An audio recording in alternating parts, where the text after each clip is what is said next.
नमस्कार। जब भी हम बात करते हैं गुरुओं की, टीचर्स की, कोई सिखाने वालों की, तो उसमें हम अक्सर गुरुदेव जो है ना, जुपिटर, उनका नाम लेते हैं नॉर्मली। पर जो सबसे स्ट्रिक्ट जो टीचर होते हैं ना, उनके ही स्टूडेंट सबसे आगे निकलते हैं। और ऐसे ही स्ट्रिक्ट टीचर हैं शनिदेव। और बहुत ही विशेष घटना हो रही है कि शनि महाराज 140 दिन, मतलब कि आपका करीब 4 महीने और 20 दिन वक्री होने वाले हैं। हर साल वक्री होते हैं, डरने की भी कोई बात नहीं है। ऐसा नहीं है कि वक्री हर साल होते हैं शनि, पर खास बात यह है कि इस बार वो अपने ऑफिस में बैठ के वक्री हो रहे हैं। कुंभ राशि जो उनकी मूल त्रिकोण है, और ऐसा करीब 30 साल बाद हो रहा है। तो इस नज़रिए से बड़ी घटना है। अब इस पर हम बातें करेंगे। जो शनि का वक्री होना है, जो कि 17 जून से लेकर 4 नवंबर तक है, ये क्या रिजल्ट लेकर आएगा। साल का काफ़ी बड़ा हिस्सा है, करीब 1/3 पार्ट जो है शनि वक्री हो रहे हैं, आपके लिए क्या लेकर आएगा। पर इससे पहले थोड़ा सा शनिदेव के बारे में बात करना तो बनता है। ओम सम शनिश्चराय नमः। देखिए, शनिदेव जो हैं पॉपुलैरिटी के अकॉर्डिंग तो भगवान सूर्य और माँ छाया के पुत्र हैं। छाया जो है सूर्य की जो पत्नी है ना, संजना, जो रियल पत्नी है, वो उनका ताप नहीं सह पा रही, जो विश्वकर्मा की पुत्री हैं। तो वो उन्होंने क्या सोचा, एक तप करने के लिए गई ताकि वो भगवान सूर्य का ताप सह सकें, और अपनी छाया, अपनी जैसी जो कॉपी है वो छोड़ गई। इसको हम छाया कहते हैं, जो यम और यमी, जो संजना के जो पुत्र पुत्री थे, उनकी केयर टेक कर सके। तो फिर बाद में सूर्य, भगवान सूर्य और जो छाया, जो माता संजना छोड़ के गई थी, उनसे एक पुत्र जन्म लेगा, वो होता है शनि महाराज।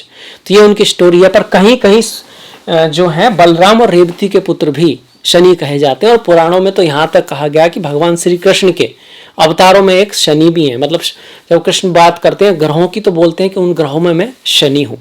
इसलिए कृष्ण की पूजा भी भगवान शनि के लिए बहुत इंपॉर्टेंट है। दूसरी तरफ माँ काली को शनि की बहन माना गया है। काल है स्वयं शनि महाराज, माँ काली भी काल से जुड़ी हुई है, काल को कंट्रोल करने वाली देवी है, और महाकाल स्वयं भोलेनाथ भगवान शिव है।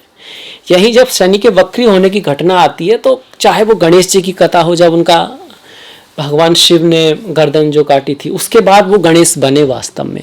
चाहे वो आपका माँ सती की कथा है, जिसमें सती जल जाती है, वहाँ भी वक्री शनि की कथा आती है, भगवान शिव के संबंध में भी आती है। पर हर बार देखा गया कि जब भी वक्री शनि की दृष्टियाँ की रिजल्ट आती है, कोई ट्रेजेडी दिखाते हैं, सिंबॉलिज्म, मतलब कोई कठिनाई, पर उसके बाद जो रिजल्ट आता है वो अक्सर उसके बेटरमेंट के लिए होता है, उस व्यक्ति को और ज़्यादा रेस्पेक्ट मिलती है। तो डरने की ऐसी कोई बात नहीं है। इस तरह से समझना ज़रूरी है, क्योंकि हमारे पुराणों से में ज्ञान लेना है, डरना नहीं है। गणेश जी का सर कटा तब वो गणेश बन पाए। माँ सती फिर वहाँ हुई, फिर उन्होंने फिर से जन्म लिया, तो सती की जो कटना हुई, तो उसके बाद वो वास्तव में शिव से मिल पाई। तो कुछ अच्छाई के लिए ही, सही शनि का जो जस्टिस है वो अच्छाई के लिए, सिखाने के लिए है। पर चूंकि इनको दंडनायक कहा गया है, रिजल्ट देने वाला कहा गया, और ये इनको उपाधि किसने दी है? भोलेनाथ ने दी है, कि आप जो है ना एक जज का काम करोगे, बिना किसी भेदभाव के, जिसका जो रिजल्ट है वो दोगे। तो शनि किसी के साथ बुरा नहीं करते। अगर आप सही पाथ पर हो, आपने मेहनत कर रहे हो, आपने किसी के साथ कोई धोखाधड़ी नहीं की है, और आप सही चीज़ों के थ्रू आगे जा रहे हो, तो शनि की दशा में, शनि की 7.5 में एफर्ट तो जरूर बढ़ेगा, हार्डवर्क तो जरूर बढ़ेगा, मेहनत तो जरूर बढ़ेगी, पर आपके रिजल्ट भी अच्छे आएंगे, बढ़िया रिजल्ट आएंगे। ऐसे ही शनि वक्री की भी एक कथा है आपकी, कि जब भगवान भोलेनाथ ने हलाहल को लिया था, विष जो निकला था समुद्र मंथन के दौरान, जिससे सारी प्रकृति में एक तरह का हाहाकार मच गया था, कोई उसको संभाल नहीं पा रहा था, तो भगवान हरि विष्णु ने एक तरह से बताया था कि भगवान शिव ही इसको धारण कर सकते हैं। तो उन्होंने जब हलाहल धारण किया था, तो कुछ हलाहल गिर गया था जो बिच्छुओं में, जहरीले पशुओं में आ गया, और जब धारण किया तो भगवान शिव कहते हैं माँ पार्वती ने उनकी सहायता करी ताकि वो नीचे ना जाए, क्योंकि अगर नीचे जाएगा तो पूरी सृष्टि नष्ट हो जाएगी। सिंबॉलिज्म है एक तरह से। और कहानी ये भी है कि देवताओं ने भी उसका थोड़ा साथ दिया भगवान विष्णु के कहने पर। मतलब वो जो हलाहल था उसकी थोड़ा थोड़ा देवताओं ने भी लिया, तो शनि महाराज ने भी लिया हल्का सा, तो उनको सहने में बड़ी दिक्कत हुई और वो उल्टा चलने लगे। तो कहते हैं कि ये स्टोरी रेट्रोग्रेड शनि की है। तो ये हमारी स्टोरी है, होगी एक तरह का, एक बन गया रेफरेंस। क्या करना होता है इसमें, शनि क्या करना चाहते हैं, जहाँ पर वो बैठे हैं वहाँ आपको देखना है कि वहाँ आपसे कोई गलती तो नहीं हो रही, आप सही रास्ते पे तो जा रहे हो, किसी तरह से गलत रास्ता तो नहीं अपना रहे। जहाँ उनकी तीसरी दृष्टि आ रही है वहाँ आपको हार्डवर्क करना है, मेहनत करना है। जहाँ सातवीं दृष्टि है वहाँ आपको बैलेंस बना के रखना है, उतार चढ़ाव, मतलब एक तरह का कहीं ऐसा तो नहीं आप किसी के साथ अन्याय कर रहे हो जहाँ पर सातवीं दृष्टि है। और जहाँ 10वीं दृष्टि है वहाँ आपको त्याग करना है, सेक्रीफाइस करना है, देना है। तो फिर जो शनि रेस्ट्रोगेट है वो आपके लिए अच्छा होने वाला है। इसके बाद हम आपकी जो राशि है चंद्रमा की उसके अकॉर्डिंग गणना करेंगे कि क्या लेकर आया है आपका जो शनि का जो वक्री होना है, विशेष घटना जब शनि अपने ऑफिस में होकर वक्री हो रहे हैं वो आपके लिए क्या लेकर आएंगे, अब उस पर बात करते हैं। अगर आपकी राशि मिथुन है तो आप पाएंगे कि शनि जो है वो आपके नवम भाव मतलब भाग्य के भाव में बैठ के वक्री हो रहे हैं।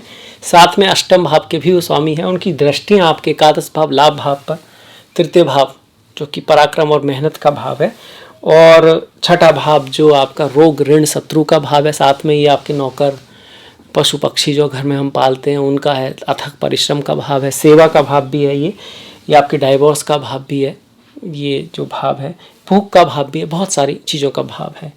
तो अब रिजल्ट क्या आएगा कि भाग्य के भाव में शनि वक्री हो रहे हैं तो भाग्य का जो साथ है वो तभी आपको मिलेगा। यहाँ आपको थोड़ा आत्म अवलोकन करना पड़ेगा आपको कि आप अपने गुरुओं के साथ, धर्म के पाथ पर, पिता का भी भाव है ये, इन सब चीज़ों में ट्रैवल करते वक्त आपको थोड़ा ध्यान रखना पड़ेगा। अपने से बड़े पिता जैसे व्यक्ति, सिंबॉलिज्म होता है पूरा हिंदुइज्म की जितनी भी बातें सिंबॉलिज्म है, पिता समान जो लोग हैं, गुरु हैं, टीचर्स हैं, उनके साथ आपको रिश्तों में ऐसा तो नहीं कहीं कुछ आपने कुछ कह दिया हो, कहीं गलती कोई हो आपसे, तो वो सुधारने का समय अब है। इसके साथ साथ भाग्य भी थोड़ा धीरे ही साथ देगा। शनि की जो पत्नी है वो मंदा है, खुद शनि भी थोड़ा धीरे गति से चलने वाले ग्रह हैं, तो ऐसे में आपको पेशेंस रखना, अनुशासन, डिसिप्लिन्ड और लगातार परिश्रम करना, नियम का पालन करना, साफ सफाई का ध्यान रखना, सूर्य उगने से पहले उठने की कोशिश करना अगर आपका कार्य रात का नहीं है तो, ये सब चीज़ें आप रखोगे। अपने से जो कमज़ोर लोग हैं, जैसे वृद्ध महिला है, वृद्ध पुरुष है, अपंग लोग हैं, जीव जंतु जो आपने से कमज़ोर हैं, उनकी कोई सहायता जो आप अपनी कर सकते हैं वो आप करें। शनिवार को कर सकते हैं अगर एक ही दिन करना है आपको, बाकी जब भी आपसे पॉसिबिलिटी आती है सच्चे मन से अगर आप कर पाते हैं, इसको अपना नेचर ही बना लेते हैं तो कहीं ना कहीं आपको फ़ायदा रहेगा। अब इस भाव पे परिश्रम दिखा रहा है भाव है दोस्तों का। हो सकता है कि आप के जो फ्रेंड्स हैं वहाँ कुछ मतभेद हो, आपसे बड़े भाई बहन हैं वहाँ आपको उनसे बना के रखने में एक तरह का एफर्ट डालना पड़े अपनी तरफ से। आपका जो सोशल सर्किल है वो उतनी तरह से ना बढ़े, लाभ के लिए भी हार्डवर्क मेहनत की आवश्यकता है। यहाँ पर भी कहीं ना कहीं ध्यान देना है कि चीज़ें सब सही से तो चल रही हैं। तृतीय भाव आपके छोटे भाई बहनों का है, आपके साथ वालों का है, आपकी हॉबीज़ का है। यहाँ एक बैलेंस लाने की आवश्यकता है आपको, वहाँ भी कुछ ना कुछ ध्यान देने की आवश्यकता है। आप ये कह सकते हो ये भाव भी, ये जो हिस्सा है इस पर भी आपको ध्यान देना है ज़रूर। ये तृतीय भाव कम्युनिकेशन का, किस तरह से आप बोलते हो, राइटिंग का है, क्या आप लिखते हो कहीं पर, अगर आप खास करके अगर आप कहीं ब्लॉगर हो, यूट्यूबर हो या मीडिया इंडस्ट्री में हो, किसी तरह से आपका काम क्रिएटिविटी से जुड़ा है तो ये और भी इम्पोर्टेंट हो जाता है। प्लेयर हो आप तो वहाँ आपको थोड़ा बैलेंस बना के रखना होगा चीज़ों का, स्वास्थ्य का, काम का एक वो बना के रखना होगा, नियम बना के रखना होगा, तभी चीज़ें चलेंगी। ठीक उसी तरह आपके काम की जगह पर, सर्विस की जगह पर कुछ त्याग करना होगा आपको, वो एक्स्ट्रा मेहनत करनी पड़ेगी शायद जिसका आपको लाभ भी ना मिले, या किसी की सेवा करनी पड़े आपको, तो ये पॉसिबिलिटी है कि आपके कार्य के लिए अच्छा रह सकेगा। यहाँ पर बहुत ज़्यादा एक्सेप्टेशन नहीं रखनी है अपने जॉब में, कार्य में।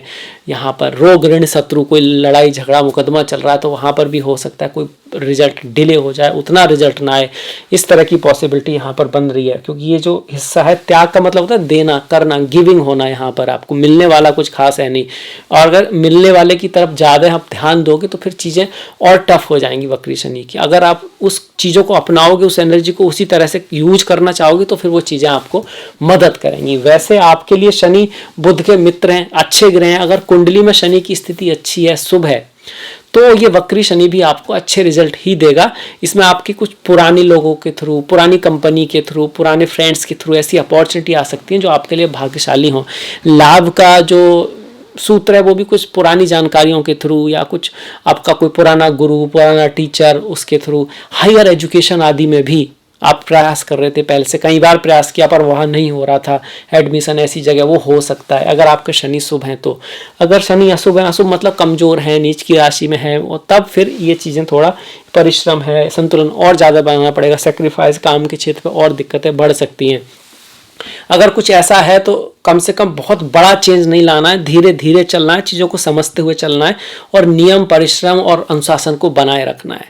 तो ये था मेरी तरफ से मिथुन वालों के लिए कैसा रहेगा ये महापरिवर्तन। बहुत ही बड़ा परिवर्तन है, क्योंकि अपने ही हेड ऑफिस में जाके 30 साल बाद शनि वक्री हो रहे हैं, वैसे हर साल होते हैं। और आई होप आपके लिए कुछ अच्छा ही लेकर आएगा। अब मैं आपसे विदा लेना चाहूँगा, नेक्स्ट वीडियो में आपसे मुलाकात होगी। तब तक आप कम से कम कमेंट कर सकते हैं, लाइक कर सकते हैं, शेयर कर सकते हैं, जितना आप करेंगे, क्योंकि इससे हमें सपोर्ट मिलता है और इंस्पिरेशन भी मिलती है आगे वीडियो बनाने के लिए। और नेक्स्ट वीडियो तक अपना ख्याल रखें, अपनों का ख्याल रखें, सभी का ख्याल रखें। नमस्कार।